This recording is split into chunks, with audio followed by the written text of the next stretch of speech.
ಪ್ರೀತಿಯ 10ನೇ ತರಗತಿಯ ವಿದ್ಯಾರ್ಥಿಗಳೇ, ಇಂದು ನಡೆದ ರಾಜ್ಯಮಟ್ಟದ ಪೂರ್ವಸಿದ್ಧತಾ ಪರೀಕ್ಷೆ ಪ್ರಥಮ ಭಾಷೆ ಕನ್ನಡ ಇದರ ಮಾದರಿ ಉತ್ತರಗಳನ್ನು ನೋಡ್ತಾ ಹೋಗೋಣ.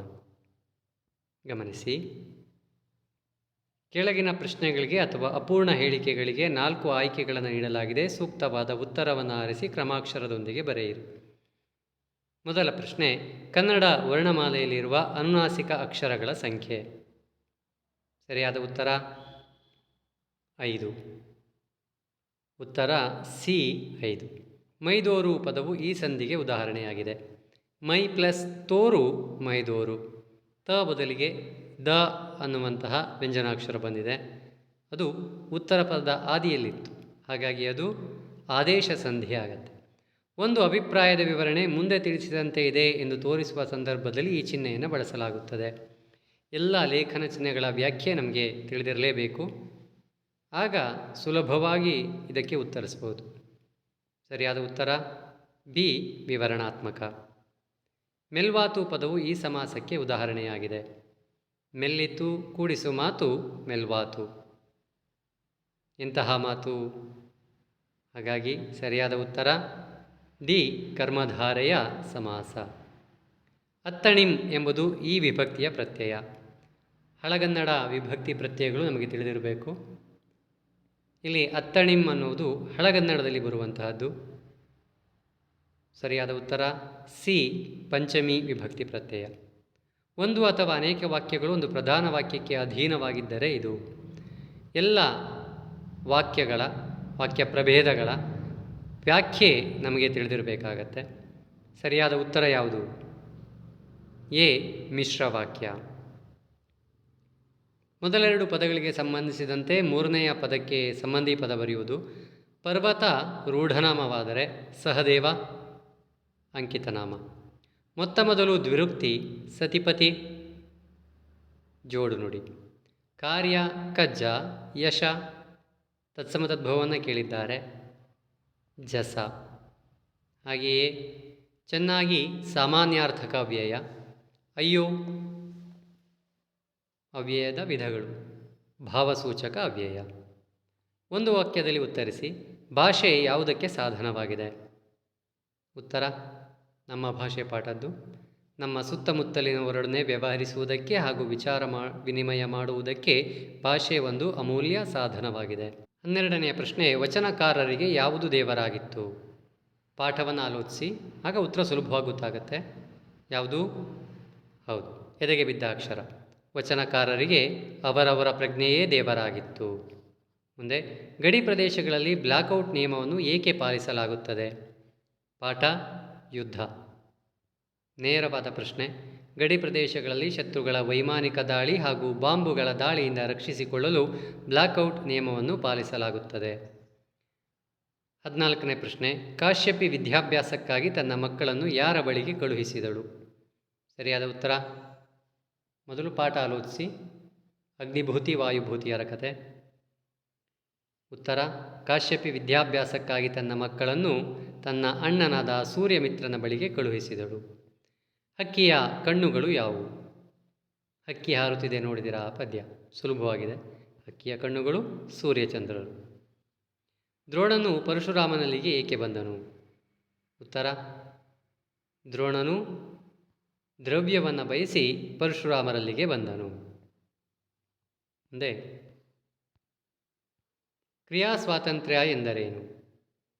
ಇದು ಪಠ್ಯಪೂರಕದ ಪಾಠ, ಉದಾತ್ತ ಚಿಂತನೆಗಳಲ್ಲಿ ಬರುತ್ತೆ. ಕ್ರಿಯಾ ಸ್ವಾತಂತ್ರ್ಯ ಎಂದರೆ ತನಗೆ ಇಷ್ಟ ಬಂದ ಕೆಲಸ ಮಾಡಲು ವ್ಯಕ್ತಿಗೆ ಅವಕಾಶವಿರುವುದು. ಇದಿಷ್ಟು 1 ಅಂಕದ ಪ್ರಶ್ನೆಗಳು. ಇಲ್ಲೆಲ್ಲೂ ಸಹ ಪಾಠದ ಒಳಗಿನಿಂದ ಕೇಳಿಲ್ಲ. ಬಹಳ ಸುಲಭವಾದ ನೇರವಾದ ಅಭ್ಯಾಸದ ಪ್ರಶ್ನೆಗಳನ್ನೇ ಕೇಳಿರುವುದನ್ನು ನಾವು ಗಮನಿಸಬಹುದು. ಕೆಳಗಿನ ಪ್ರಶ್ನೆಗಳಿಗೆ 3-4 ವಾಕ್ಯಗಳಲ್ಲಿ ಉತ್ತರಿಸಿ. ಕನ್ನಡ ಭಾಷೆ ಹದಗೊಂಡದ್ದು ಹೇಗೆ? ನೇರವಾದ ಪ್ರಶ್ನೆ ಇದು. ನಿಮ್ಮ ಪಠ್ಯಪುಸ್ತಕದಲ್ಲಿ ಉತ್ತರ ಇದೆ. ನೋಟ್ಸಲ್ಲೂ ಸಹ ಉತ್ತರವನ್ನು ಬರೆದುಕೊಂಡಿದ್ದೀರಿ. ಕನ್ನಡ ಭಾಷೆ ಅಭಿವೃದ್ಧಿ ಹೊಂದಬೇಕಾದರೆ ಕನ್ನಡ ಪದಗಳ ಬಳಕೆ ಹೆಚ್ಚಾಗಬೇಕು ಅಂತ ಸಾರಿದ್ದಾರೆ. ಅಂಥವರ ವಾಣಿಯಿಂದ ಕನ್ನಡದ ವೀಣೆ ಮೃದು ಮಧುರವಾಗಿ ಮಿಡಿಯಿತು. ಮುಂದೆ ಬಸವೇಶ್ವರ, ಅಲ್ಲಮಪ್ರಭುಗಳಂತಹ ಶರಣವರೇಣ್ಯರು, ಚಾಮರಸ, ಕುಮಾರವ್ಯಾಸರಂತಹ ಕವಿಪುಂಗವರು, ಪುರಂದರದಾಸ, ಕನಕದಾಸರಂತಹ ದಾಸಶ್ರೇಷ್ಠರು ಸುಲಭ ಮಾರ್ಗವನ್ನು ತುಳಿದರು. ತಮ್ಮ ಅನುಭವ ಸಾರವನ್ನು ಸುಲಭವೂ ಸುಂದರವೂ ಸಹಜವೂ ಆದ ಮಾತುಗಳಿಂದ ಹೃದಯ ಮುಟ್ಟುವಂತೆ ಅಭಿವ್ಯಕ್ತಪಡಿಸಿದರು. ಹೀಗೆ ಕನ್ನಡ ಭಾಷೆ ಹದಗೊಂಡಿತು. ಮುಂದೆ ವಚನಕಾರರ ದೃಷ್ಟಿಯಲ್ಲಿ ಅರಿವು ಎಂದರೇನು? ನೇರ ಇದೆ, ಹಾಗಾಗಿ ಅದಕ್ಕೆ ಉತ್ತರವನ್ನು ಹೇಳುವುದಿಲ್ಲ. ಮುದುಕಿಯು ರಾಹಿಲನ ಬಳಿ ಯುದ್ಧದ ಬಗ್ಗೆ ತಿರಸ್ಕಾರದಿಂದ ನುಡಿದ ಮಾತುಗಳಾವುವು? ಈ ಪ್ರಶ್ನೆಯೂ ಸಹ ನಿಮಗೆ ಅಭ್ಯಾಸದಲ್ಲಿ ಇದೆ. ನಾನು ಊರಿಗೆ ಬಂದು 50 ವರ್ಷಗಳಾದರೂ ಆಗಿರಬಹುದು. ಮದುವೆಯಾಗಿ ನವವಧುವಾಗಿ ಈ ಊರನ್ನು ಪ್ರವೇಶಿಸಿದೆ. ಕೆಲವು ಕಾಲ ನೆಮ್ಮದಿಯಿಂದ ಇದ್ದೆವು. ಜಮೀನು ಆಸ್ತಿ ಸಾಕಾಗುವಷ್ಟಿತ್ತು, ಈಗಲೂ ಇದೆ. ಆದರೆ ನೆಮ್ಮದಿಯಿಂದ ಬದುಕಲು ಈ ಜನ ಬಿಡಬೇಕಲ್ಲ, ಯುದ್ಧವಂತೆ ಯುದ್ಧ ಎಂದು ತಿರಸ್ಕಾರದಿಂದ ಮುದುಕಿ ನುಡಿದಳು. ಲಕ್ಷ್ಮಣನು ಅಣ್ಣನನ್ನು ಹೇಗೆ ಸಂತೈಸಿದನು? ಶಬರಿ ಪಾಠದ್ದು ನೇರವಾದ ಪ್ರಶ್ನೆ. ಹೊಸಗಾಲದ ಹಸು ಮಕ್ಕಳನ್ನು ಹಕ್ಕಿ ಹೇಗೆ ಹಾರಿಸಿದೆ? ಈ ಪ್ರಶ್ನೆಯೂ ಸಹ ಹಕ್ಕಿ ಹಾರುತ್ತಿದೆ ನೋಡಿದಿರಾ ಪದ್ಯದ್ದು ನೇರವಾಗಿದೆ. ಪಾರ್ಥ ಭೀಮರ ಬಗ್ಗೆ ದುರ್ಯೋಧನನ ಅಭಿಪ್ರಾಯಗಳನ್ನು ತಿಳಿಸಿ. ಈ ಪ್ರಶ್ನೆಯೂ ಸಹ ಛಲಮನೆ ಮೆರವೆಂ ಅನ್ನುವಂತಹ ಪದ್ಯದ್ದು. ಇಲ್ಲೂ ಸಹ ನೇರವಾದಂತಹ ಪ್ರಶ್ನೆಯನ್ನೇ ಕೇಳಿದ್ದಾರೆ. ವಸಂತ ಮುಖ ತೋರಲಿಲ್ಲ ಕವನದಲ್ಲಿ ಪ್ರಕೃತಿಯ ಸಂಭ್ರಮ ಹೇಗೆ ವ್ಯಕ್ತವಾಗಿದೆ? ಬಹುತೇಕ ಹೆಚ್ಚಿನ ಪರೀಕ್ಷೆಗಳಲ್ಲಿ ಈ ಪ್ರಶ್ನೆ ಪುನರಾವರ್ತನೆ ಆಗಿರುವುದನ್ನು ನೀವು ಗಮನಿಸ್ತೀರಿ. ಹಾಗೆಯೇ ಭಗತ್ ಸಿಂಗ್ ಜಲಿಯನ್ ವಾಲಾಬಾಗ್ ಮಾರಣ ಹೋಮದಿಂದ ತೆಗೆದುಕೊಂಡ ನಿರ್ಧಾರವನ್ನು ತಿಳಿಸಿ. ಈ ಪ್ರಶ್ನೆಯೂ ಸಹ ನೇರವಾಗಿದೆ. ಭಗತ್ ಸಿಂಗ್ ಪಾಠದ್ದು, ಪಠ್ಯಪೂರಕ ಪಾಠದ್ದು.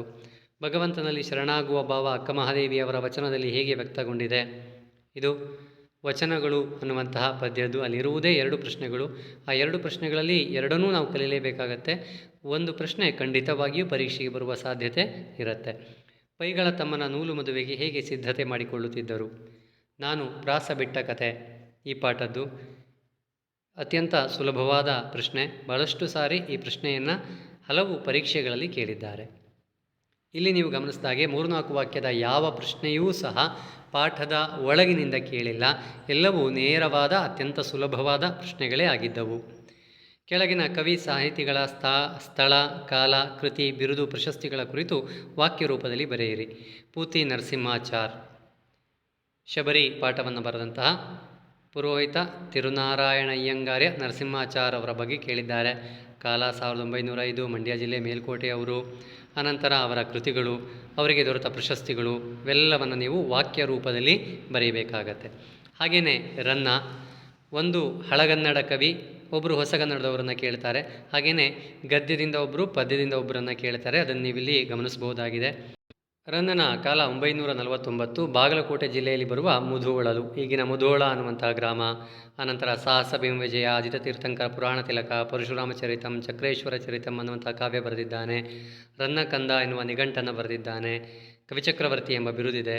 ಇವೆಲ್ಲವನ್ನು ನೀವು ವಾಕ್ಯ ರೂಪದಲ್ಲಿ ಬರೀಬೇಕು. ಇನ್ನು ಪ್ರಸ್ತಾರ ಹಾಕಿ ಗಣ ವಿಭಾಗಿಸಿ ಛಂದಸ್ಸಿನ ಹೆಸರು ಬರೆಯುವುದು. ಇಲ್ಲಿ ಒಡವೆಯನರ್ತಿಗಿತ್ತೆನ್ ಅವನೀತಳಮಂ ಗುರುಗಿತ್ತೆನ್ ನೀಗಳೊನ್ ಎನ್ನುವಂತಹ ಸಾಲನ್ನು ಕೊಟ್ಟಿದ್ದಾರೆ. ಒಂದು ಸಾಲಿನಲ್ಲಿದೆ. ಹಾಗಾಗಿ ನಾವು ಸುಲಭವಾಗಿ ಗುರುತಿಸಬಹುದು ಇದು ವೃತ್ತಗಳಿಗೆ ಸಂಬಂಧಿಸಿದ್ದು. ಮೊದಲು ಪ್ರಸ್ತಾರ ಹಾಕಬೇಕು, ಲಘು ಗುರು ಹಾಕಬೇಕು. ಆನಂತರ 3 ಅಕ್ಷರಗಳಿಗೆ ಗಣವಿಂಗಡಣೆ ಮಾಡಬೇಕು. ಆ 3 ಅಕ್ಷರಗಳ ಆಧಾರದಲ್ಲಿ ಯಾವ ಗಣ ಅನ್ನುವುದನ್ನು ಗುರುತಿಸಬೇಕು. ಅಲ್ಲಿ ನಗಣ, ಜಗಣ, ಬಗಣ, ಜಗಣ, ಜಗಣ, ಜಗಣ ಹಾಗೂ ರಗಣ ಬರುತ್ತೆ. ನಜ ಭಜ ಜಜರ ಅನ್ನುವುದು ಬಂದಿದ್ದರಿಂದಾಗಿ ನಜ ಭಜ ಜಂಜರಂ ಬಗೆಗೊಳ್ಳುತ್ತಿರೆ ಚಂಪಕಮಾಲೆ ಎಂದ ಪರ್. ಹಾಗಾಗಿ ಇದು ಚಂಪಕಮಾಲಾ ವೃತ್ತವಾಗುತ್ತೆ. ಕೆಳಗಿನ ವಾಕ್ಯದಲ್ಲಿರುವ ಅಲಂಕಾರವನ್ನು ಹೆಸರಿಸಿ ಲಕ್ಷಣ ಬರೆದು ಸಮನ್ವಯಗೊಳಿಸಿ. ವಸಂತ ಮಾಸದಲ್ಲಿ ಹೂ ಬಿಟ್ಟ ಮರಗಿಡಗಳು ಮಧುವಣಗಿತ್ತಿಯಂತೆ ಶೋಭಿಸುತ್ತಿದ್ದವು. ತುಂಬ ಸುಲಭವಾಗಿದೆ. ಅಲಂಕಾರ ಯಾವುದು? ಅಂತೆ ಅನ್ನುವುದಿರುವುದರಿಂದಾಗಿ ನೀವು ಸುಲಭವಾಗಿ ಗುರುತಿಸ್ತೀರಾ. ಉಪಮಾಲಂಕಾರ. ಲಕ್ಷಣ 2 ವಸ್ತುಗಳಿಗೆ ಪರಸ್ಪರವಾಗಿರುವಂಥ ಹೋಲಿಕೆಯನ್ನು ತಿಳಿಸ್ತಾ ಇದೆ, ಹಾಗಾಗಿ ಉಪಮಾಲಂಕಾರ. ಉಪಮೇಯ ವಸಂತ ಮಾಸದಲ್ಲಿ ಹೂಬಿಟ್ಟ ಮರಗಿಡಗಳು. ಉಪಮಾನ ಮಧುವಣಗಿತ್ತಿ. ಉಪಮಾವಾಚಕ ಅಂತೆ. ಸಮಾನ ಧರ್ಮ ಶೋಭಿಸೋದು. ಸಮನ್ವಯ ಉಪಮೇಯವಾದ ವಸಂತ ಮಾಸದಲ್ಲಿ ಹೂಬಿಟ್ಟ ಮರಗಿಡಗಳನ್ನು ಉಪಮಾನವಾದ ಮಧುವಣಗಿತ್ತಿಗೆ ಹೋಲಿಸಿ ಹೇಳಿರುವುದರಿಂದ ಇದು ಉಪಮಾಲಂಕಾರವಾಗಿದೆ.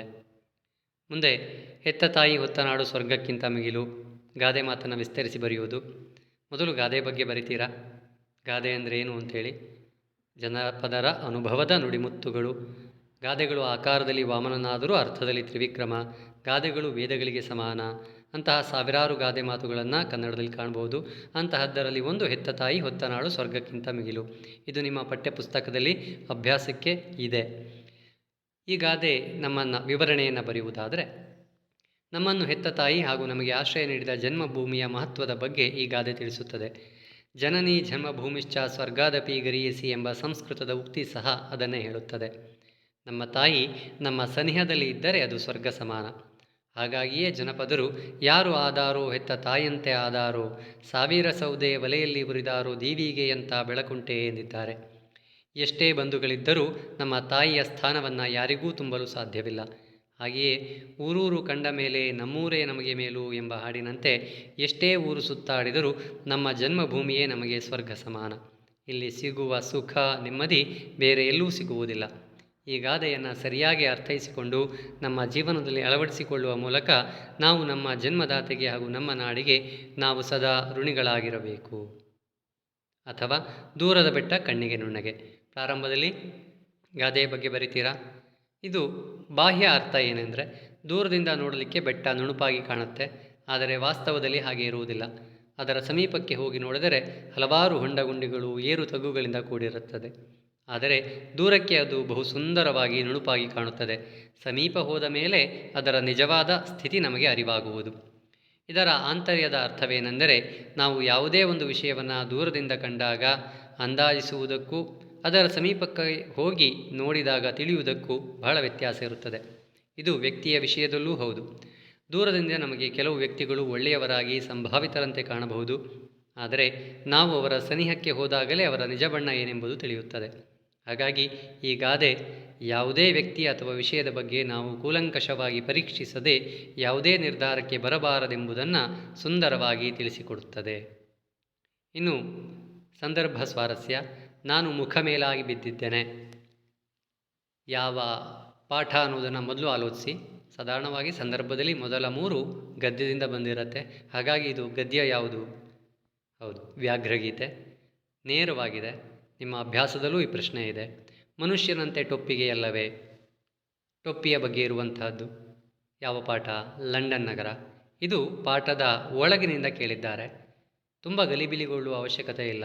ಏಕೆಂದರೆ ಟೊಪ್ಪಿಗೆ ವಿಶೇಷತೆಯನ್ನು ಲೇಖಕರು ಹೇಗೆ ದಾಖಲಿಸಿದ್ದಾರೆ ಎನ್ನುವಂತಹ ಪ್ರಶ್ನೆ 2 ಅಂಕಕ್ಕಿದೆ. ಅದರ ಉತ್ತರವನ್ನು ನಾವಿಲ್ಲಿ ಸಂದರ್ಭಕ್ಕೆ ಬರೀಬಹುದು. ಆಯ್ಕೆ ಹೇಗಿದ್ದರೂ ಬರೀಲಿಕ್ಕೆ ಗೊತ್ತಿದೆ. ಈ ಸಾಲನ್ನು ವಿನಾಯಕ ಕೃಷ್ಣ ಗೋಕಾಕ್ ಅವರು ಬರೆದಿರುವ ಸಮುದ್ರದಾಚೆಯಿಂದ ಎಂಬ ಪ್ರವಾಸ ಕಥನದಿಂದ ಆಯ್ದ ಲಂಡನ್ ನಗರ ಎಂಬ ಪಾಠದಿಂದ ಆರಿಸಿಕೊಳ್ಳಲಾಗಿದೆ. ಸಂದರ್ಭ. ಲೇಖಕರು ಲಂಡನ್ ನಗರದಲ್ಲಿನ ಹೆಣ್ಣು ಮಕ್ಕಳ ಟೊಪ್ಪಿಗೆಯನ್ನು ಕುತೂಹಲದಿಂದ ನೋಡುತ್ತಾರೆ. ಒಂದು ಟೊಪ್ಪಿಗೆಯಂತೆ ಇನ್ನೊಂದಿರುವುದಿಲ್ಲ. ಸಿಕ್ಕಿಸಿದ ಪುಚ್ಚವಾದರೂ ಕನಿಷ್ಠ ಪಕ್ಷಕ್ಕೆ ಬೇರೆಯಾಗಿರುತ್ತದೆ. ಕೋಟ್ಯವಧಿ ಟೊಪ್ಪಿಗೆಗಳನ್ನು ಬೇಕಾದರೂ ಪರೀಕ್ಷಿಸಿ ಇದನ್ನು ಮನಗಾಣಬಹುದು. ಮನುಷ್ಯನಂತೆ ಟೊಪ್ಪಿಗೆಯಲ್ಲವೇ? ಒಬ್ಬ ಮನುಷ್ಯನಂತೆ ಇನ್ನೊಬ್ಬಳಿಲ್ಲ ಎಂದು ಹೇಳಿದ್ದಾರೆ. ಸ್ವಾರಸ್ಯ. ಲಂಡನ್ ನಗರದ ಪ್ರತಿಯೊಂದು ವಿಷಯವನ್ನು ಅತ್ಯಂತ ಸೂಕ್ಷ್ಮವಾಗಿ ಅವಲೋಕಿಸುತ್ತಾ ಲೇಖಕರು ಹೆಣ್ಣು ಮಕ್ಕಳು ಧರಿಸುವ ಟೊಪ್ಪಿಗೆಯ ವಿಶೇಷತೆಯ ಬಗ್ಗೆ ಹೇಳಿರುವ ಮಾತು ಅತ್ಯಂತ ಸ್ವಾರಸ್ಯಪೂರ್ಣವಾಗಿ ಮೂಡಿಬಂದಿದೆ. ಮುಂದೆ ಪಸರಂಗೊಟ್ಟೆನಿಲ್ ಇದಕ್ಕೆ ಮುಳಿಯದಿರಿಂ. ಯಾವ ಪಾಠ? ಸ್ವಲ್ಪ ಆಲೋಚಿಸಿ.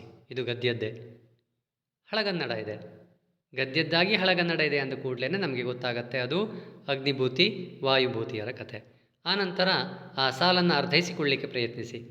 ಪಸರಂ ಗೊಟ್ಟೆನ್ ಇಲ್ ಅದಕ್ಕೆ ಮುಳಿಯದಿರಿಂ. ಪಸರಂ ಅಂದರೆ ಸಲುಗೆಯನ್ನು ಕೊಟ್ಟಿಲ್ಲ, ಅದಕ್ಕೆ ನೀವು ಕೋಪಿಸಿಕೊಳ್ಳಬೇಡಿ. ಈಗ ನಾವು ಅದರ ಸಂದರ್ಭ ಸ್ವಾರಸ್ಯವನ್ನು ಬರಿಬಹುದು. ಜೊತೆಗೆ ನಿಮ್ಮ ಪಠ್ಯಪುಸ್ತಕದಲ್ಲಿ ಅಭ್ಯಾಸದಲ್ಲಿ ಈ ಪ್ರಶ್ನೆ ಇದೆ, ನೇರವಾದಂತಹ ಪ್ರಶ್ನೆ. ಹಸುರಾಗಸ ಹಸುರು ಮುಗಿಲು. ಇದು ಹಸುರು ಪದ್ಯ. ನೋಡಿದ ಕೂಡಲೇ ನಮಗೆ ಅರ್ಥವಾಗತ್ತೆ. ಇದು ಅಭ್ಯಾಸದಲ್ಲಿ ಈ ಸಾಲುಗಳಿಲ್ಲ, ಆದರೆ ಉತ್ತರವನ್ನು ಬರಿಬಹುದು. ಆಯ್ಕೆ ಬರಿತೀರಾ? ರಾಷ್ಟ್ರಕವಿ ಕುವೆಂಪು ಅವರು ಬರೆದಿರುವ ಪಕ್ಷಿಕಾಶಿ ಎಂಬ ಕವನ ಸಂಕಲನದಿಂದ ಆಯ್ದ ಹಸಿರು ಎಂಬ ಪದ್ಯದಿಂದ ಆರಿಸಿಕೊಳ್ಳಲಾಗಿದೆ. ಸಂದರ್ಭ.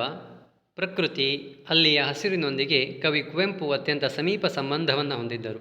ಸಸ್ಯ ಸಮೃದ್ಧಿಯ ಹಸುರೇ ಈ ಹಸುರನ್ನು ಕವಿ ಆಗಸ, ಮುಗಿಲು, ಗದ್ದೆ, ಬಯಲು, ಸಂಜೆ, ಹೂಗಂಪು, ಹಕ್ಕಿಯ ದನಿ, ಕಡಲಿನಲ್ಲೂ ಕಾಣುತ್ತಿದ್ದಾರೆ. ಹೀಗೆ ಕವಿ ಹಸುರಿನಲ್ಲಿ ತಲ್ಲೀನರಾಗಿರುವುದನ್ನು ಇಲ್ಲಿ ನಾವು ಕಾಣಬಹುದಾಗಿದೆ. ಸ್ವಾರಸ್ಯ. ಕವಿ ಕುವೆಂಪು ಅವರು ಪ್ರಕೃತಿಯ ಹಸಿರಿನೊಂದಿಗೆ ಹೊಂದಿರುವ ಅವಿನಾಭಾವ ಸಂಬಂಧವನ್ನು ಈ ಸಾಲುಗಳು ಸ್ವಾರಸ್ಯಪೂರ್ಣವಾಗಿ ವಿವರಿಸುತ್ತವೆ.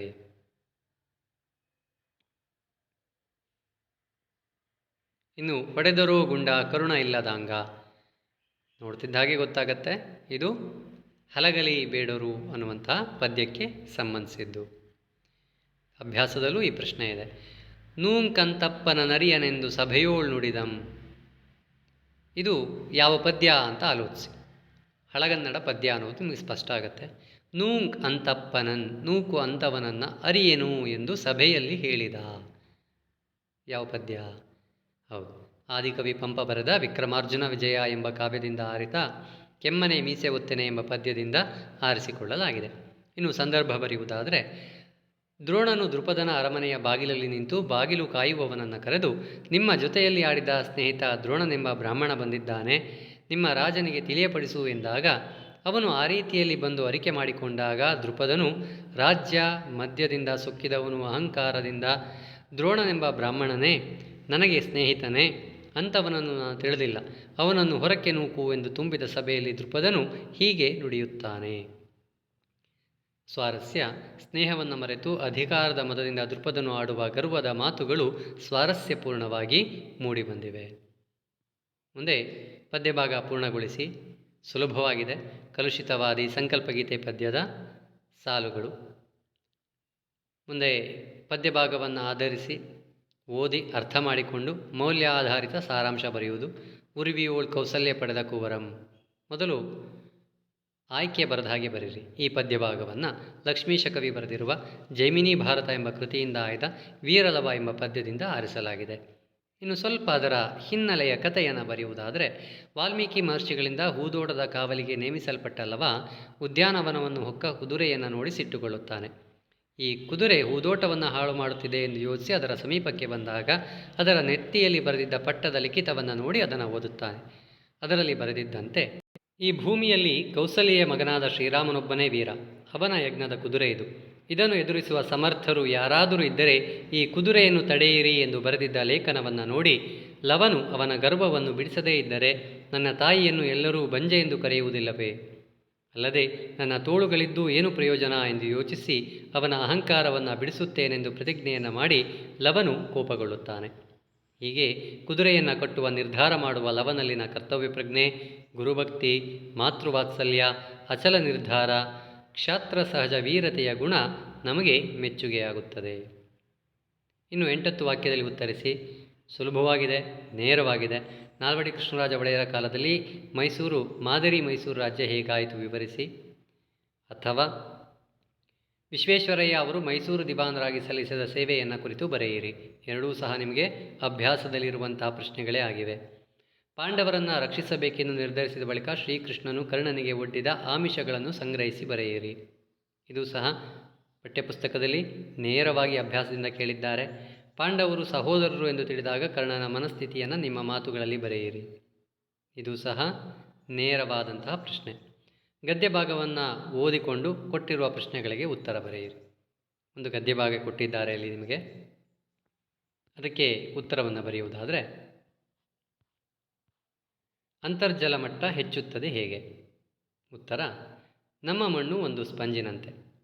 ಮಳೆಗಾಲದಲ್ಲಿ ಬಿದ್ದ ಮಳೆಯೆಲ್ಲ ಭೂಮಿಯ ಮೇಲಿನ ನೀರಿನಿಂದಲೇ ಹರಿದೋಡುತ್ತದೆ. ಅದನ್ನು ನಾವು ಬೇರೆ ಬೇರೆ ಕ್ರಮದಿಂದ ಮಣ್ಣಿನೊಳಕ್ಕೆ ಇಳಿಸಿಬಿಟ್ಟರೆ ಈ ಸ್ಪಂಜು ಒದ್ದೆಯಾಗುತ್ತದೆ. ಅದು ನಿಧಾನವಾಗಿ ತಾನು ಹೀರಿಕೊಂಡಿದ್ದರ ಸ್ವಲ್ಪಾಂಶ ನೀರನ್ನು ಬಿಟ್ಟುಕೊಡುತ್ತದೆ. ಹೀಗೆ ಬಿಟ್ಟುಕೊಟ್ಟ ನೀರು ಅಂತರ್ಜಲ ಮಟ್ಟವನ್ನು ಹೆಚ್ಚಿಸುತ್ತದೆ. ಎರಡನೇ ಪ್ರಶ್ನೆ, ಮಳೆಗಾಲದಲ್ಲಿ ಭೂಮಿಯ ಒಡಲು ಏಕೆ ತುಂಬುವುದಿಲ್ಲ? ಉತ್ತರ, ಪ್ರಾಕೃತಿಕ ಮತ್ತು ಪೂರ್ವಜರು ಮಾಡಿಟ್ಟ ಕೆರೆ, ಮದಕ, ಒಡ್ಡುಗಳಂತಹ ತಡೆಗಳನ್ನು ನಾವಿಂದು ನಾಶಗೊಳಿಸಿದ ಕಾರಣ ಮಳೆಗಾಲದಲ್ಲಿ ಭೂಮಿಯ ಒಡಲು ತುಂಬುವುದಿಲ್ಲ. ಮುಂದೆ ಕೊಟ್ಟಿರುವ ಮಾಹಿತಿಯನ್ನು ಆಧರಿಸಿ ಪತ್ರ ಬರೆಯಿರಿ. ನಿಮ್ಮನ್ನು ಉಡುಪಿಯ ಸರ್ಕಾರಿ ಪ್ರೌಢಶಾಲೆಯ ಅವಿನಾಶ ಎಂದು ಭಾವಿಸಿಕೊಂಡು ಶಾಲೆಯಲ್ಲಿ ಮಳೆ ಕೊಯ್ಲು ತೊಟ್ಟಿ ನಿರ್ಮಿಸುವಂತೆ ಕೋರಿ ನಗರಸಭೆ ಆಯುಕ್ತರಿಗೆ ಪತ್ರವನ್ನು ಬರೆಯಿರಿ. ಮೊದಲು ವಿಷಯವನ್ನು ಅರ್ಥ ಮಾಡಿಕೊಳ್ಳಿ. ಮಳೆ ಕೊಯ್ಲು ತೊಟ್ಟಿ ಅಂದರೆ ಮಳೆ ಕೊಯ್ಲು ಅರ್ಥ ಇಂಗು ಗುಂಡಿಗಳು. ಇದನ್ನು ನಿರ್ಮಿಸೋದು, ಅದ್ರ ಬಗ್ಗೆ ನಿರ್ಮಿಸಿಕೊಡುವಂತೆ ಕೋರಿ ನಗರಸಭೆ ಆಯುಕ್ತರಿಗೆ ಪತ್ರ ಬರೆಯುವುದು. ಇಲ್ಲಿ ನಿಮಗೆ ಆಲೋಚಿಸಿದ್ರೆ ಅಲ್ಲಿ ಅಪಠಿತ ಗದ್ಯ ಏನು ಕೊಟ್ಟಿದ್ದಾರೆ ಅದರ ಕೆಲವೊಂದು ಅಂಶಗಳನ್ನು ನೀವಿಲ್ಲಿ ವಿಷಯದ ವಿವರಣೆಯಲ್ಲಿ ಬರೀಬಹುದು. ಗಮನಿಸಿ, ಇಂದ ಹೊಸ ಪುಟದಿಂದನೇ ಪ್ರಾರಂಭಿಸುವುದು ಒಳ್ಳೆಯದು. ಅವಿನಾಶ, 10ನೇ ತರಗತಿ, ಸರ್ಕಾರಿ ಪ್ರೌಢಶಾಲೆ, ಉಡುಪಿ. ದಿನಾಂಕ, ಸ್ಥಳ ಬರಿತೀರಾ. ಮಾನ್ಯ ಆಯುಕ್ತರು, ನಗರಸಭೆ, ಉಡುಪಿ. ಮಾನ್ಯರೇ, ವಿಷಯ: ನಮ್ಮ ಶಾಲೆಯಲ್ಲಿ ಮಳೆ ಕೊಯ್ಲು ತೊಟ್ಟಿ ನಿರ್ಮಿಸುವಂತೆ ಕೋರಿ ಮನವಿ. ಈ ಮೂಲಕ ತಮ್ಮಲ್ಲಿ ವಿನಂತಿಸಿಕೊಳ್ಳುವುದೇನೆಂದರೆ, ಇತ್ತೀಚಿನ ದಿನಮಾನಗಳಲ್ಲಿ ಅಂತರ್ಜಲ ಮಟ್ಟ ತೀವ್ರ ಪ್ರಮಾಣದಲ್ಲಿ ಕುಸಿಯುತ್ತಿರುವುದನ್ನು ನಾವು ಕಾಣಬಹುದಾಗಿದೆ.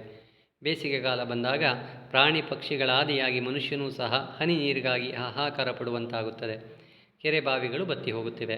ಇದನ್ನು ತಪ್ಪಿಸಲು ಇರುವ ಒಂದೇ ಮಾರ್ಗ ಎಂದರೆ ಮಳೆಗಾಲದಲ್ಲಿ ಬಿದ್ದ ನೀರನ್ನು ವ್ಯರ್ಥವಾಗಿ ಹರಿದು ಹೋಗಲು ಬಿಡದೆ ಭೂಮಿಯಲ್ಲಿ ಇಂಗುವಂತೆ ಮಾಡುವುದು. ಇದರಿಂದ ಅಂತರ್ಜಲ ಮಟ್ಟ ಹೆಚ್ಚುತ್ತದೆ. ಹಾಗಾಗಿ ಮಳೆ ಕೊಯ್ಲು ತೊಟ್ಟಿ ಈ ಹಿನ್ನೆಲೆಯಲ್ಲಿ ಅತ್ಯಂತ ಯಶಸ್ವಿ ಕಾರ್ಯ. ನಮ್ಮ ಶಾಲೆಯಲ್ಲೂ ಸಹ ಈ ಮಳೆ ಕೊಯ್ಲು ತೊಟ್ಟಿಯನ್ನು ನಿರ್ಮಿಸುವ ಮೂಲಕ ಮಳೆ ನೀರು ವ್ಯರ್ಥವಾಗಿ ಹರಿದು ಹೋಗದಂತೆ ತಡೆದು ಅಂತರ್ಜಲ ಮಟ್ಟವನ್ನು ಹೆಚ್ಚಿಸುವ ಯೋಚನೆ ನಮ್ಮದಾಗಿದೆ. ಆದ್ದರಿಂದ ತಾವುಗಳು ದಯಮಾಡಿ ನಮ್ಮ ಶಾಲೆಯಲ್ಲಿ ಮಳೆ ಕೊಯ್ಲು ತೊಟ್ಟಿಯನ್ನು ನಿರ್ಮಿಸಿಕೊಡುವಂತೆ ಈ ಮೂಲಕ ವಿನಂತಿಸಿಕೊಳ್ಳುತ್ತಿದ್ದೇನೆ. ಧನ್ಯವಾದಗಳೊಂದಿಗೆ ಇಂತಿ ತಮ್ಮ ವಿಶ್ವಾಸಿ ಅವಿನಾಶ್. ಹೊರ ವಿಳಾಸವನ್ನು ಬರೀಬೇಕು. ಮಾನ್ಯ ಆಯುಕ್ತರು, ನಗರಸಭೆ, ಉಡುಪಿ.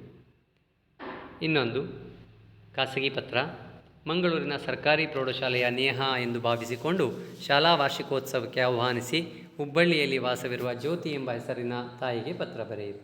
ಕ್ಷೇಮ ಎಡಭಾಗದಲ್ಲಿ, ಶ್ರೀ ಮಧ್ಯಭಾಗದಲ್ಲಿ, ಬಲಭಾಗದಲ್ಲಿ. ನೇಹಾ, 10ನೇ ತರಗತಿ, ಸರ್ಕಾರಿ ಪ್ರೌಢಶಾಲೆ, ಮಂಗಳೂರು. ದಿನಾಂಕ: ಪೂಜ್ಯ ಮಾತೃಶ್ರೀ ಅವರಿಗೆ ನಿಮ್ಮ ಮಗಳಾದ ನೇಹಾ ಬೇಡುವ ಆಶೀರ್ವಾದಗಳು. ನಾನು ಇಲ್ಲಿ ಕ್ಷೇಮವಾಗಿದ್ದೇವೆ. ನೀವೆಲ್ಲರೂ ಕ್ಷೇಮವಾಗಿದ್ದೀರಾ ಎಂದು ಭಾವಿಸುತ್ತೇನೆ. ನಿಮ್ಮ ಕ್ಷೇಮ ಸಮಾಚಾರಕ್ಕಾಗಿ ಪತ್ರ ಬರೆಯಿರಿ. ಈ ಪತ್ರ ಬರೆಯುವ ಕಾರಣವೇನೆಂದರೆ, ವಿಷಯವನ್ನು ಬರೆಯಿರಿ. ನಮ್ಮ ಶಾಲೆಯ ವಾರ್ಷಿಕೋತ್ಸವ ಡಿಸೆಂಬರ್ 8ನೇ ತಾರೀಕಿನಂದು ನಡೆಯಲಿದೆ. ಅಂದು ಶಾಲಾ ವಿದ್ಯಾರ್ಥಿಗಳು ವಿವಿಧ ಸಾಂಸ್ಕೃತಿಕ ಕಾರ್ಯಕ್ರಮ ನೀಡಲಿದ್ದಾರೆ. 10ನೇ ತರಗತಿಯ ವಿದ್ಯಾರ್ಥಿಗಳಿಂದ ಪೌರಾಣಿಕ ನಾಟಕ ಸಹ ಇದೆ. ಇದರಲ್ಲಿ ನಾನೂ ಒಂದು ಪಾತ್ರ ಮಾಡಿದ್ದೇನೆ. ಜೊತೆಗೆ ಅಂದು ವಿವಿಧ ಸ್ಪರ್ಧೆಗಳಲ್ಲಿ ವಿಜೇತರಾದ ವಿದ್ಯಾರ್ಥಿಗಳಿಗೆ ಸಮಾರಂಭದಲ್ಲಿ ಬಹುಮಾನವನ್ನು ನೀಡಲಿದ್ದಾರೆ.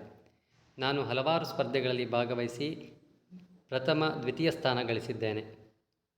ನಿಮ್ಮ ಸಮ್ಮುಖದಲ್ಲಿ ಬಹುಮಾನ ಪಡೆಯಬೇಕು ಹಾಗೂ ನನ್ನ ಅಭಿನಯವನ್ನು ನೀವು ನೋಡಬೇಕೆಂಬ ಆಸೆ ನನ್ನದು. ಆದ್ದರಿಂದ ತಾವು ತಂದೆಯವರನ್ನು ಸಹ ಕರೆದುಕೊಂಡು ಈ ವಾರ್ಷಿಕೋತ್ಸವಕ್ಕೆ ಆಗಮಿಸಬೇಕಾಗಿ ಕೇಳಿಕೊಳ್ಳುತ್ತೇನೆ. ನಿಮ್ಮ ಬರುವಿಕೆಯ ನಿರೀಕ್ಷೆಯಲ್ಲಿರುತ್ತೇನೆ. ಇಂತಿ ನಿಮ್ಮ ಮಗಳು ನೇಹಾ. ಮುಂದೆ ಹೊರ ವಿಳಾಸ: ಜ್ಯೋತಿ, ಮನೆ ನಂಬರ್ 454, 2ನೇ ಮುಖ್ಯ ರಸ್ತೆ, ರಾಜರಾಜೇಶ್ವರಿ ನಗರ, ಹುಬ್ಬಳ್ಳಿ. ಅಲ್ಲಿ ಕೇವಲ ಜ್ಯೋತಿ ಹುಬ್ಬಳ್ಳಿ ಅಂತ ಕೊಟ್ಟಿದ್ದಾರೆ, ಅಷ್ಟನ್ನು ಬರೆದರೂ ಸಾಕು. ಮುಂದೆ ಪ್ರಬಂಧ: ಸಾಮಾಜಿಕ ಪಿಡುಗುಗಳು. ನಿಮಗೆ ಇದರ ವಿಷಯ ಸಮಾಜ ವಿಜ್ಞಾನದಲ್ಲಿ ಸ್ವಲ್ಪ ಇದೆ. ಅಲ್ಲಿಯ ವಿಷಯಗಳನ್ನು ಅರ್ಥೈಸಿಕೊಂಡ್ರೆ ಬರಲಿಕ್ಕೆ ಸಾಧ್ಯತೆಗಳಿದೆ. ಸಾಮಾಜಿಕ ಪಿಡುಗು ಅಂದರೆ ಏನು ಅಂತ ಅರ್ಥೈಸ್ಕೊಳ್ಬೇಕು.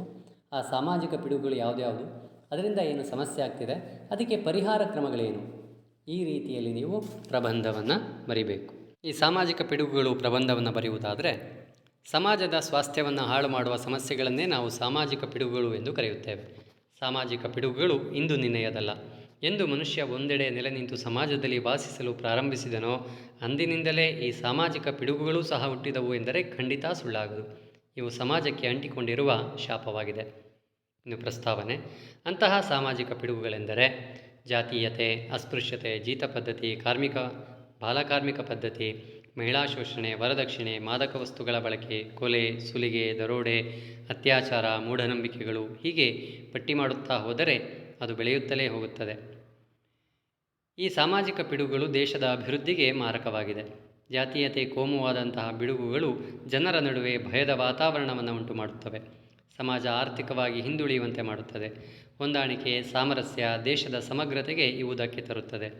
ವರದಕ್ಷಿಣೆ, ಹೆಣ್ಣು ಭ್ರೂಣ ಹತ್ಯೆ, ಅತ್ಯಾಚಾರಗಳಿಂದಾಗಿ ಸಮಾಜದಲ್ಲಿ ಹೆಣ್ಣು ಮಕ್ಕಳ ಬದುಕು ದುಸ್ತರವಾಗುತ್ತದೆ. ಮಾದಕ ವಸ್ತುಗಳ ಬಳಕೆ ಯುವಜನರ ದಾರಿ ತಪ್ಪಿಸುತ್ತಿದೆ.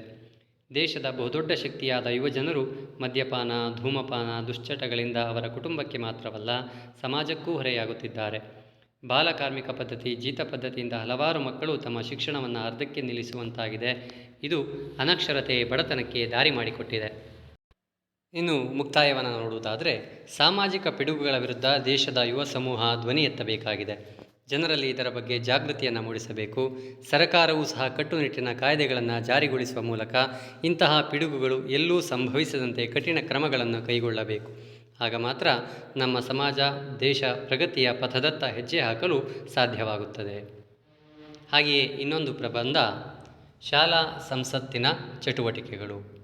ಇದರ ಬಗೆಗೂ ಸಹ ನಿಮ್ಮ ಶಾಲೆಯಲ್ಲಿ ಇರುವ ಶಾಲಾ ಸಂಸತ್ತು ಯಾವ ಯಾವ ರೀತಿಯ ಚಟುವಟಿಕೆಗಳನ್ನು ಕೈಗೊಳ್ಳುತ್ತದೆ, ಅದರ ಅವಶ್ಯಕತೆ ಏನು ಅನ್ನುವುದನ್ನು ಆಲೋಚಿಸಿ ನೀವು ಉತ್ತರವನ್ನು ಬರೀಬೋದು.